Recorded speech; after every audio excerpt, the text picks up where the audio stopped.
Pakistan not only breeds and harbors some of the most dreaded terrorists in its own territory, but also provides constant support to other terrorist groups such as Al-Qaida, Taliban and Islamic State in neighboring countries to spread chaos across South Asia.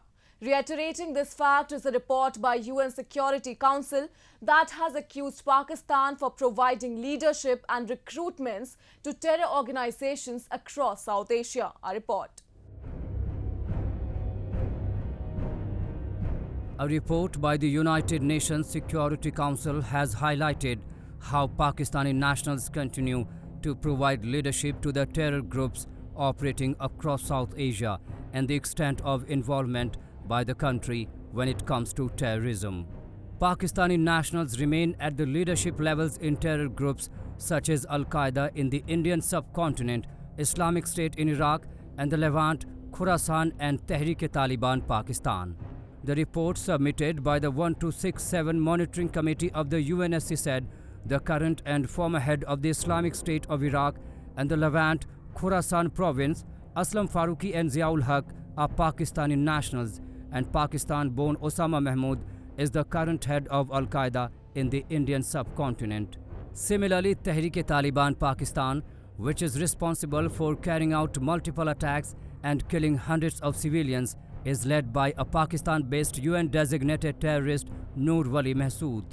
It is just not only the leadership, but the recruitment is also being provided by Pakistan.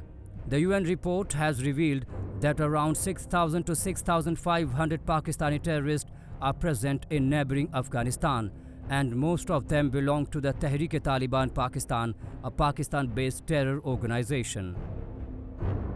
India has been repetitively telling the United Nations as well as the rest of the world that Pakistan is an epicenter of global terrorism. They not only fund terrorists, they also provide recruits and leadership to Al-Qaida, to Taliban and to TTP for spreading chaos and mayhem in South Asia. World ought to take a very serious note of this, because in the present day connected world, chaos and mayhem in one place quickly affects other countries as well. Hence, for larger good of the humankind, it is time that the world acts very strongly against Pakistan.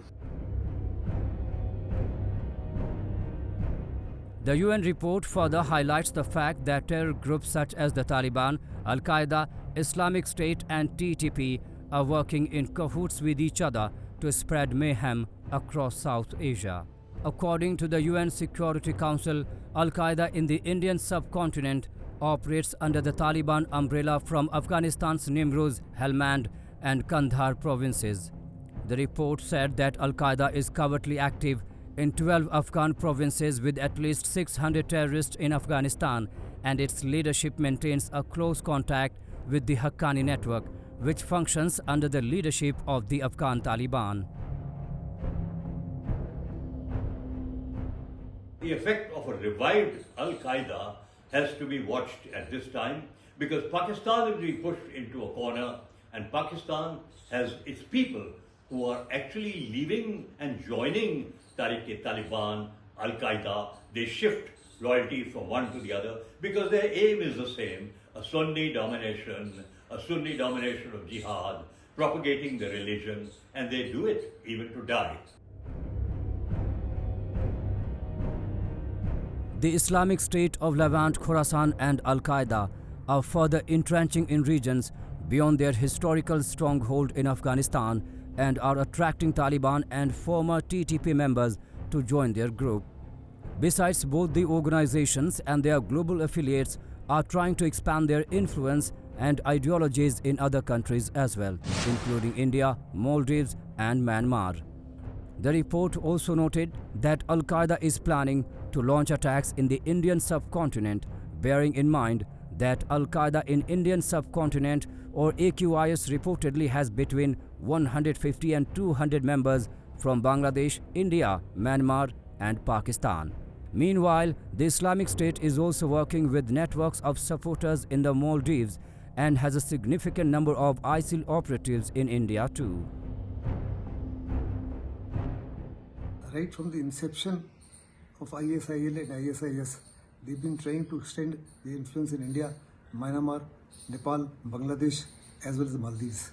As far as India is concerned, they have not been able to make any headway whatsoever, and the government of India and the security forces are pretty alert, and I don't think they will be able to do very much as far as India is concerned. Similarly, Myanmar's government is pretty active, and I am not too sure whether they will be able to really establish themselves in a major way as far as Myanmar is concerned. Maldives is an area of critical concern to us because the previous government was supportive of the activities of these people, and they were in fact encouraging them. The present government is acting very strongly, but to what extent they will succeed, only time will tell. Meanwhile, the violent terror organizations across South Asia are also viewing the global pandemic of coronavirus to spread tentacles and advance their propaganda. Even the UN chief a few days back specifically stressed on the fact that terrorist groups active in South Asia are looking forward to taking inadequate advantage of the coronavirus pandemic situation.